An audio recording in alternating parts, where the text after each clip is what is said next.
The project that I'm going to present to you today focuses on changes in education policy regarding learning outcomes. And that's why our title of the project is Learning Outcomes Across Policy and Practice.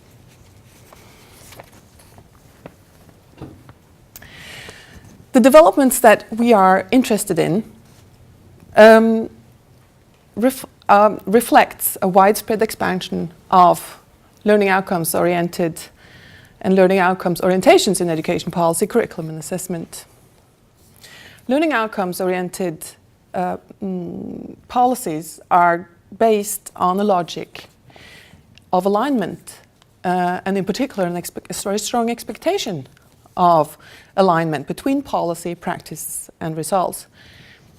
And one central aspect of this is how governments try to ensure and strengthen this alignment between system levels and the actors at the different levels by providing supplemental instruments, or what we like to call instruments, but that they call guidelines, regulations, standards, rubrics and criteria. So, what do we investigate in LOaPP, which is the acronym that we have chosen? In LOaPP, we investigate how this recently introduced learning outcomes-oriented education policy and its new ways of governing are constructed in documents in Norwegian education policy at national level, at regional level, and at school level. And further, how this policy and its ways of governing unfold in practices in schools.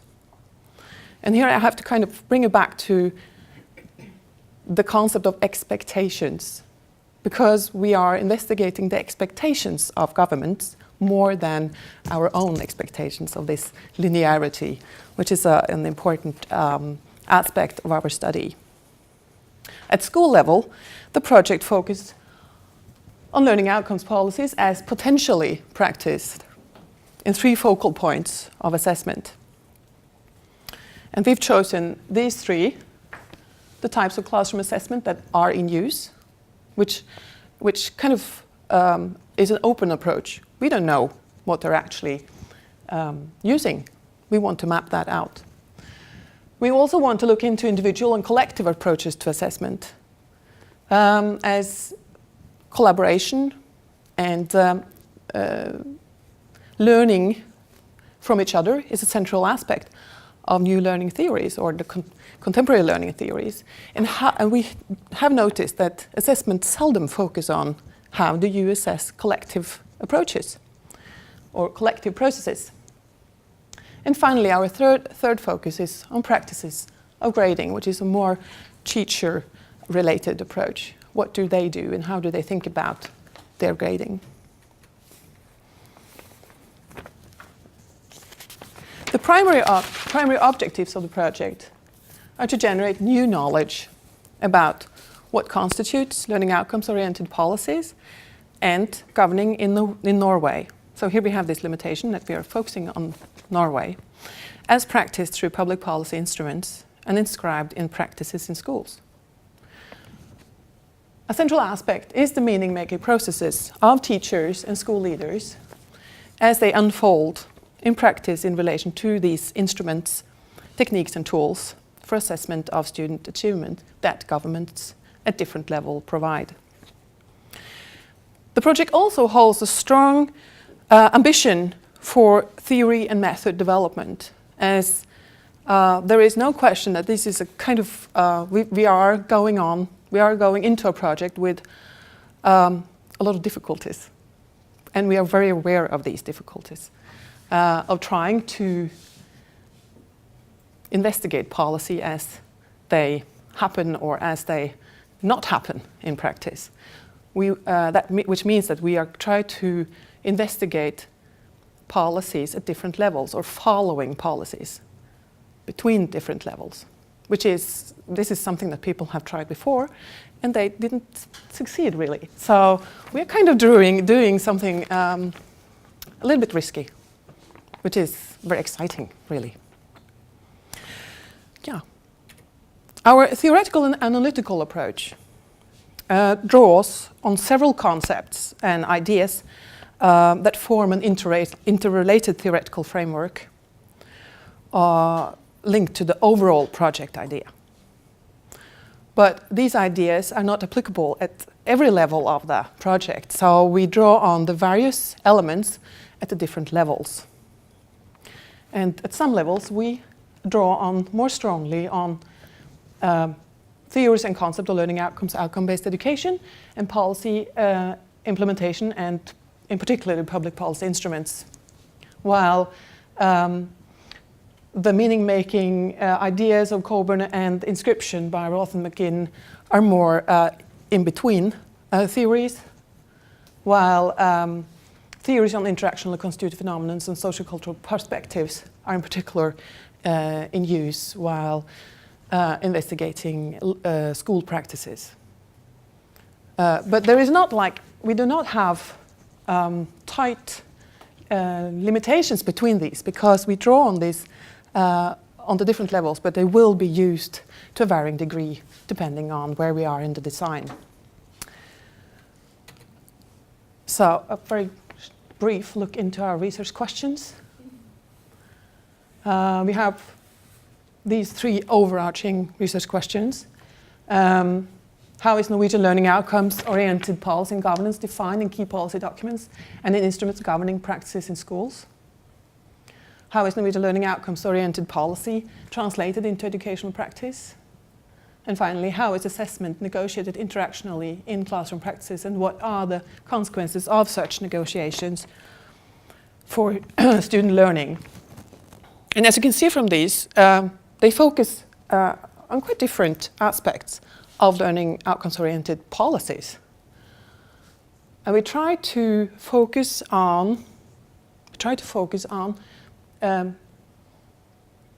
the issues of the project to a varied depth and to a varied breadth. And this is reflected in how the research questions are related to the 4 work packages of the project. We have chosen a research design that are multi-method and multi-level with 4 closely interrelated work packages. The work package 1 is a comprehensive document analysis where we focus on selected key education policy documents that are developed at national as well as regional and school level.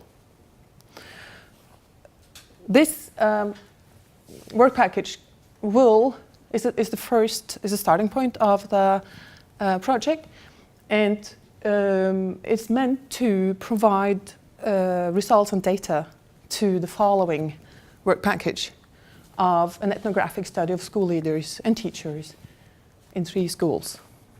Here we're going really close, and we're going to kind of move in to these 3 schools.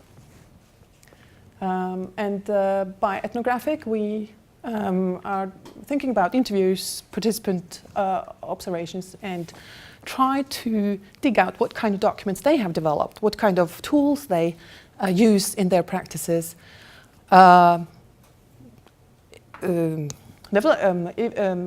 they are linked to governmental documents, or if there's something that they have developed by themselves, or even the question of where do they get these tools and documents from is a central question.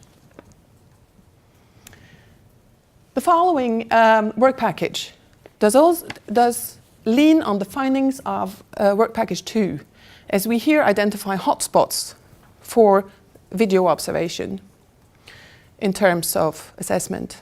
So what we've observed, what we've come from, what we have discovered through interviews and through the documents will help us identify what actions to video observe.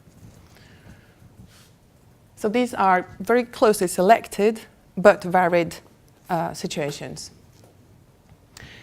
In work package 4, which is the kind of end of the project, the last phase or stage of the project, we will try to synthesize all the information from the the foregoing work packages and put all the researchers together because we're quite different. I'll say a few words about that afterwards. We are a kind of a diverse research group with diverse perspectives and competencies. And we'll try to map out what did we see here in the different work packages and what can we say about what we've observed and what potentially new theories or developments in theory and methodology are we able to do on this basis. Christina will say, Christina is the leader of work package 1. She's the responsible. So I'll leave the word to her about going a little bit further into work package 1. Yes, so this, Tina's already started to talk about this, but you can see a bit more here what we're going to do in work package 1, which we are starting the process of seeing how we're going to do it. But what we're going to do is look at how communicated policy and its accompanying instruments will be studied with a particular eye on what sorts of assessment are preferred or prioritized, approaches to individual and collective assessment, and regulations of teachers' grading practices, which you can see is tightly connected to what Tina has already shown, what we're going to look at school level. So those the focus on assessment is so that we can compare them in a sense. So this will be an extensive document analysis, which we really have to work with a lot of documents. We have to develop sort of a criteria for which documents to go into and not, because there's an extensive number of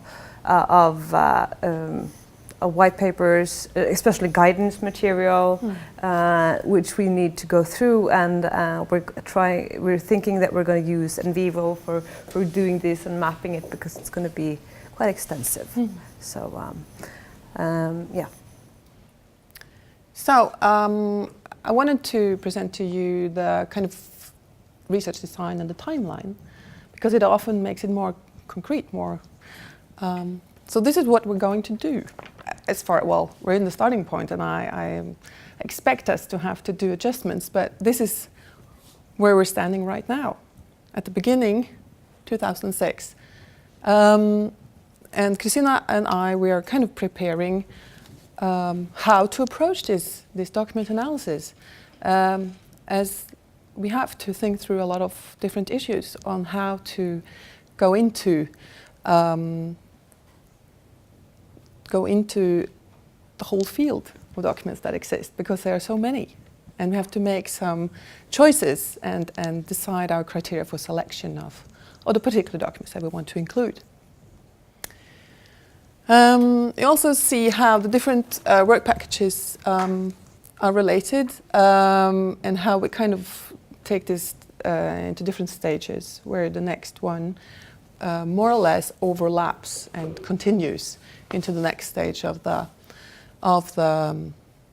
project.